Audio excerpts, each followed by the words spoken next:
Ano daw ang feeling ning nagmamata ka ning gwapo ka, no? Yan, manahapot mo man yan mana. Itong tipong mga mala James Reid ang itsura mo, mga Daniel Padilla, mga Coco Martin. Ano daw ang feeling ning araw ka ni itsura, no?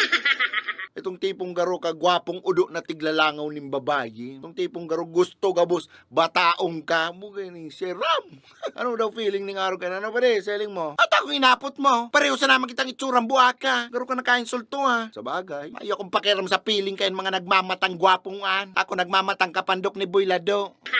Kanos. O di sana all, nagmamataning gwapo. Ay, ano ba kita paparapot mo yan? Ayong man, napot ko lang. Tapos, mapagalon baga maging makanustig di sa Pilipinas na. Ang ibang tao pati, minsan nakadepindi na sana sa kung anong itsura mo. Dibaga? O, ilang mo man pag gwapo ka, tapos dakulong kanta to sawak, ang hiling sa imo kang tao, hat, astig. Pero pag makanos ka, tapos dakulong kanta to sawak, ang hiling sa imo kang tao, preso, adik, paragadan. Only in the Philippines nga ni. Pag gwapo ka naghay sa babae, pilikan. Gwapo ay. Pero pag makano sa naghay sa babae, manyakis tolaws. Nahay ka pa sa nauto na nagdulag na takala huldaper ka.